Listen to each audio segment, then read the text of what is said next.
Welcome back in. It is West Michigan Live, News Radio with 1300, 106.9 FM. The Detroit Tigers, long 10-game homestand with a 3-game series against the New York Yankees. They start that tonight, Comerica Park.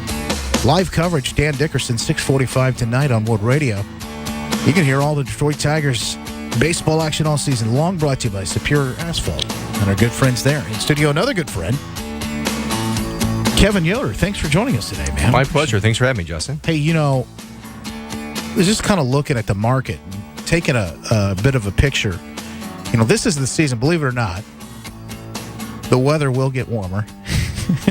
Remember my forecast last time? I was way off. Oh, man. Hey, yeah, you were. You were the groundhog, right? I was. I said no more snow, and that was about 6 weeks ago. Yeah, way off. Yeah, I was. That's not my profession. Got a bone to pick with you. You and Steve Kelly, who took the stakes out of his driveway, I did the same. Oh, man. Yeah. And, so despite what our crazy, wacky weather forecast looks like this weekend, it will warm up. But this is kind of usually the time where people want to start looking at buying or selling, and they're moving. Got it. Yeah, after spring break, that's usually a good pivotal place where people get back from spring break. I hear that a lot. I have a friend up north who bought a house.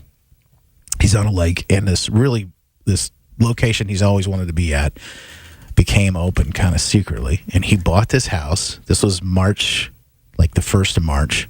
Then we went on that trip. We went on vacation together. And when he came back, he moved into that. He's still moving in. It's still kind of this whole process. Yeah. Boy, is that fun. He moved in last week, and it was snowing and everything. Yeah.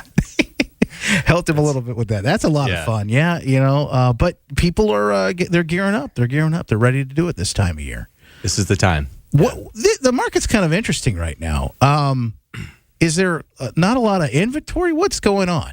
That's probably understated. There's a housing shortage. You might see articles around the country, Wall Street Journal, and USA Today always will have Grand Rapids, Michigan, or West Michigan in that story because we have one of the lowest housing environments in the entire country, and it's causing all sorts of interesting things in our market, Everybody especially wants for to be buyers. Here. That's the thing. That's helping. Yeah. We're not quite maybe on par with Hawaii.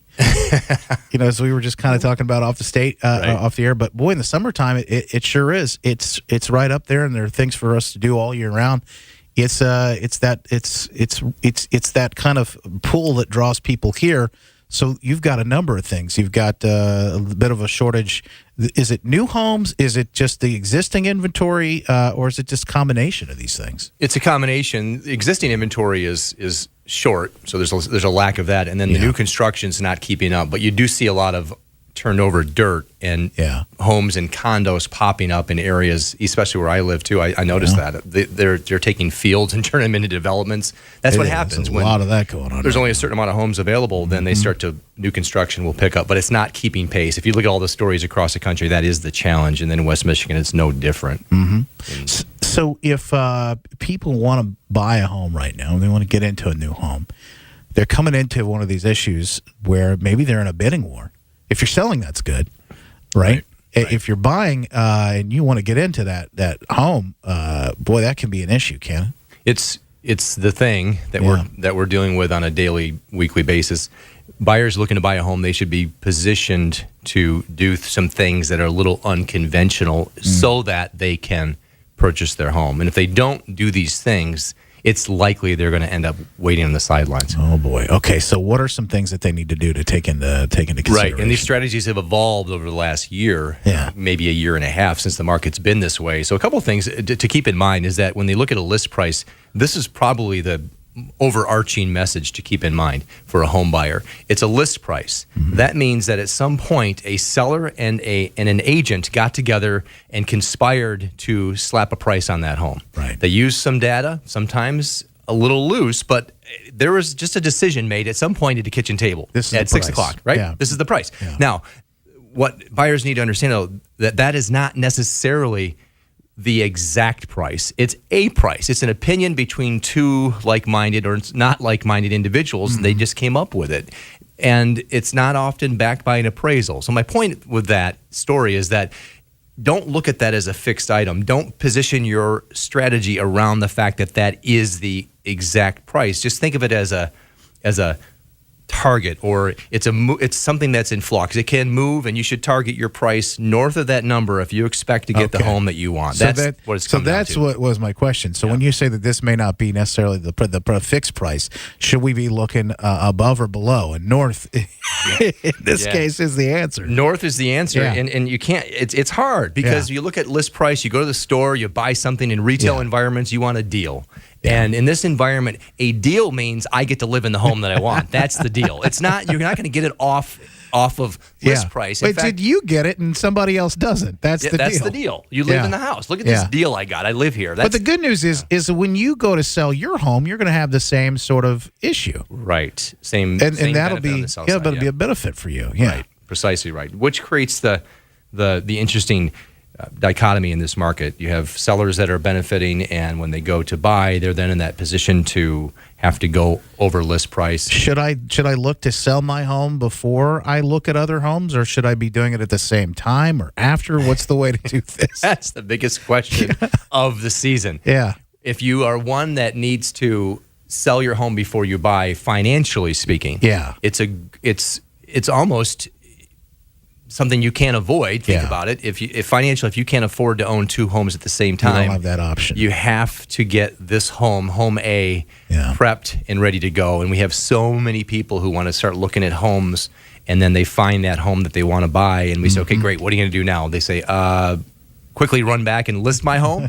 Well, wait a minute. Didn't we just talk about that homes are selling in one day for 7 to 10% over list price? So you have to get it going. And the fear, of course, is homelessness. We don't want to be homeless. And that's understood.